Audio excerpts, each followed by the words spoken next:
Mid-morning. Pontius Pilate, the Roman governor, kept the priests waiting for a considerable time. He finally emerged, muttering about being busy, but his thoughts betrayed him. He was bored by the high priest and his petty schemes and wanted to put the Jewish leader in his place. I'd never taken much notice of the man before. He's small in stature. His mind is dominated by bitterness and resentment. He made little effort to conceal his dislike of the Jews. "What is it this week, Caiaphas?" The high priest's reply had been carefully prepared. "We found this man unsettling our nation. He opposes payment of Roman taxes and claims to be king." The governor looked at Jesus, taking in his simple clothes, his tired posture, and judged him to be a common peasant. He laughed and walked up to Jesus. "Are you really the king of the Jews?" he asked mockingly. Jesus looked into his eyes as he had done with Caiaphas. He saw what I could also see. Pilate simply didn't care. But the Roman urged him to reply, and Jesus did. "Yes, it is as you say." The governor smiled with self-satisfaction and wheeled around to face the priests. "I find no basis for a charge against this man," he said casually, and he then walked straight past them, ordering, "Release him." Caiaphas was not ready to give up. "He has been stirring up people all over Judea with his teaching. He started in Galilee and spread his poison right down to Jerusalem." At the word Galilee, Pilate stopped and returned from his doorway. "If he's from Galilee," the governor said deliberately, "then he is the responsibility of Herod. And as Prince Herod is in Jerusalem this week, you can take your complaint directly to him." He smiled again and walked swiftly back into his palace, followed by the clanking armour of his private guard. I reassessed the situation. The leader of the opposition seemed content. Caiaphas had been humiliated and consequently was all the more resolved to dispense with Jesus. The high priest looked at Jesus, his thoughts like thunderclouds. "To Herod!" he ordered and strode off, taking with him a small delegation of his closest advisers. Herod, one of the nominal Jewish princes set in place by the Romans, has a palace on the north side of the city. The small troop of temple guards escorting a prisoner through the narrow streets attracted little interest. Caiaphas kept the party moving at a swift pace out of fear that Jesus might be recognised and people come to his defence. One of the priests ran ahead to announce their arrival, and at Herod's palace the gates swung open in welcome. Prince Herod was waiting in his entrance hall and instructed his own guards to take Jesus into a private chamber. The priests clamoured for his attention, but Herod dismissed them with a wave of his arm and disappeared from view. He wanted Jesus to himself. Herod had long wanted to meet Jesus. He'd arrested Jesus' cousin, John the Dipper, and kept him in prison for many months before killing him. John had fascinated Herod, and there were many who claimed that Jesus was John returned from death. More than anything, Herod wanted to see one of the miracles he'd heard so much about. Jesus didn't even look at the man. Eventually, desperate to provoke a reaction from Jesus, Herod sent for one of his household slaves who was sick and begged for her to be healed. Jesus looked at the terrified woman, offering her his compassion. But a physical restoration would have been impossible in such an environment of mockery and fear. The sick woman herself saw Jesus as nothing other than the cause of this latest humiliation. Before long, Herod gave up. He pushed and bullied Jesus to the door, telling him that he was a great disappointment. When the door was opened, Herod kicked him out into the hall beyond. The huddle of anxious priests looked up as their prisoner crashed to the floor in front of them. Caiaphas attempted to take control of the situation, but controlling Herod was difficult. He is neither the legal discipline of the Romans nor the religious fervour of the Jews. He is a pampered pet of the occupying Roman government, kept with the specific intention of undermining the power of the Jewish council. The priests produced a string of accusations against Jesus, but Herod was not interested. The only charge that interested him at all was the one Caiaphas had used in front of Pilate, that Jesus claimed to be a king. Herod saw it as an opportunity for some entertainment and called for one of his royal robes to be brought for Jesus. Herod himself draped the garment over Jesus' shoulders. His soldiers saluted Jesus and, between bouts of giggling, shouted, "Hail, King Jesus, Emperor to the fishermen!" Caiaphas waited and watched anxiously. This was getting him nowhere. He would have to return to Pilate and present a more urgent case against Jesus. Lucifer, on the other hand, was still relaxed, confident that Caiaphas would dispatch Jesus personally if he had to. Lucifer was also buoyed up by my inaction. Again and again he looked across to Michael and me, trying to work out why we were doing nothing. Although he could not read our thoughts, the longer we were silent, the more his confidence grew. To his credit, Michael has been unusually calm today, more so than he's been throughout the son's entire life down on this watery planet. Caiaphas ordered Jesus to be returned to Pilate. We all processed back across the city to the Praetorium, where once again we've been made to wait. Late Friday morning.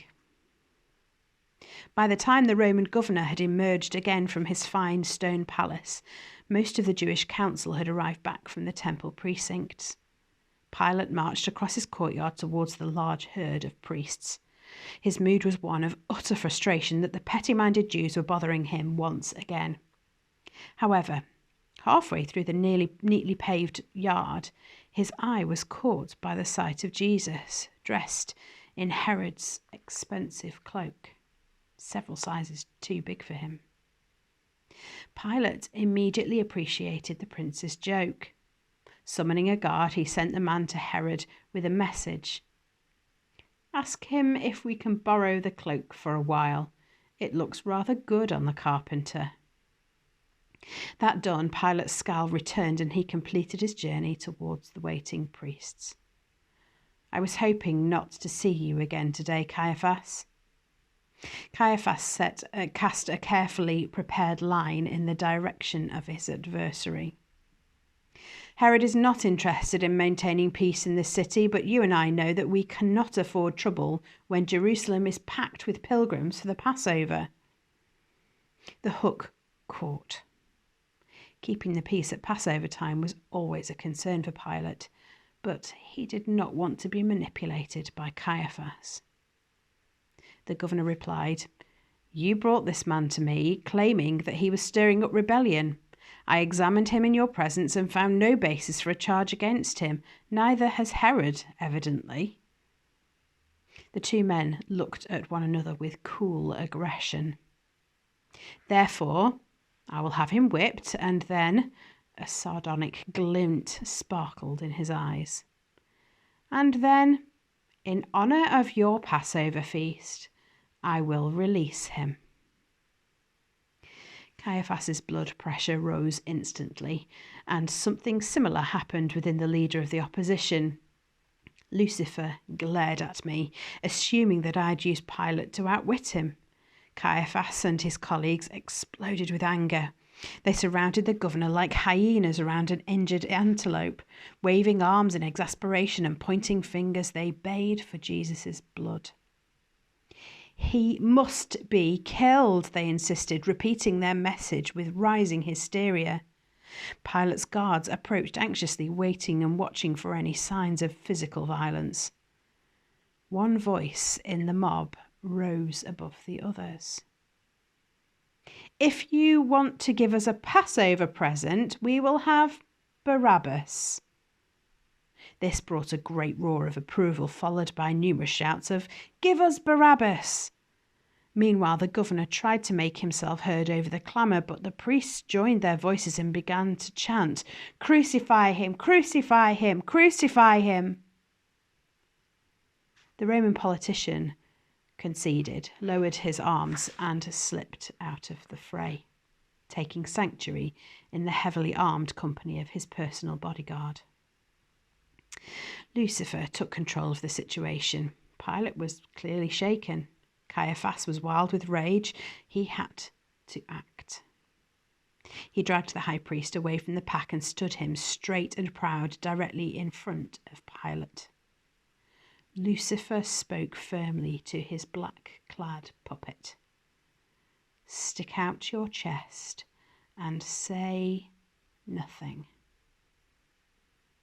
Pilate was clearly intimidated by the high priest's bold manoeuvre.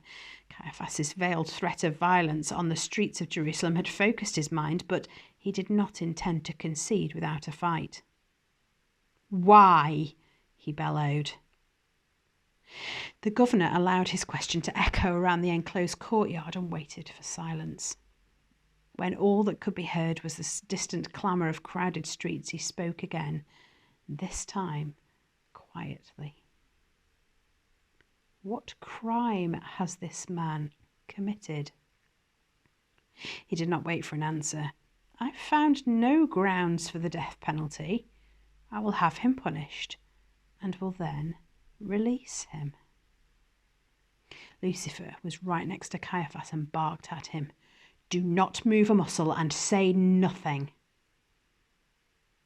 The chant of "Crucify him" began again, and this time the voices of the priests were joined by those of 1,000 opposition spirits. I do not suppose that Pilate's ears could hear their cold voices, but I have no doubt that his spirit was shaken by them. Briefly, the governor consulted with the chief of his guard, who nodded his head.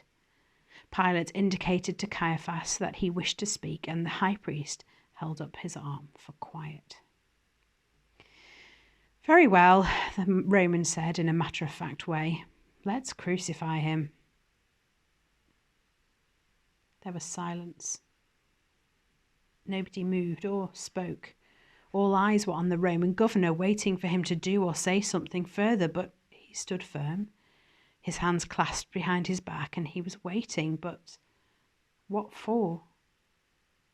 Pilate exchanged brief conversations with his chief guard. People whispered to their neighbours, trying to understand what Pilate was planning. It was clear from his face that he was pleased to have regained control of the situation. After a while, he dispatched one of his staff on an errand. When the man returned, there was a brief conversation, confirming whatever they anticipated, and the wait continued. I looked around again. Caiaphas was bemused, but had resolved to be patient. Pilate had agreed to execute Jesus, and he did not wish to change his mind. Lucifer could see into the governor's mind, and he was also content to wait, relishing his victory. Last of all, I looked to Jesus, the subject of all these murderous plots, standing in the middle of the courtyard, removed from everyone else, apart from 2 temple guards, one at either shoulder. In a moment of internal horror, I realised that neither I nor anyone else had paid any attention to the sun since Pilate's arrival. The keystone of all creation had become an insignificant pawn in a power struggle between the rival rulers of Jerusalem. I drew close to him and tried to perceive his thoughts and feelings. Jesus had just been condemned to die. Death is something that is completely outside the experience of spiritual creatures such as angels, let alone our Creator. But the Son had accepted mortality and was standing on the edge of that perpetual meaninglessness. I studied my Lord deeply. His entire being was focused on the narrow path before him and on the few guards who stood with him on that track. 2 indifferent guards, the high priest and the governor. Jesus was praying for them, praying for their families, for their futures, for their faith. The leader of the opposition was watching me. He longed to know what his former master intended to do, but I do not believe that he can see love. He is at home with the brutal ambition of the politicians, but the contents of Jesus' mind would have made little sense to him. I returned to Michael, who seemed calm. "Aren't you worried?" I asked him. "Look at it this way," he whispered back. "We know precisely what Lucifer intends to do, but he would give half his army for a small insight into why we are here and doing nothing." "Shh, he's listening." "I know," Michael returned. I could not share Michael's optimism. I watched Jesus last night, racked with sheer agonies of despair. The part that he most fears has not even begun. The closer we come to the epicenter of our boss's plan, the clearer I can see how terrifyingly fragile it is. Still, we wait.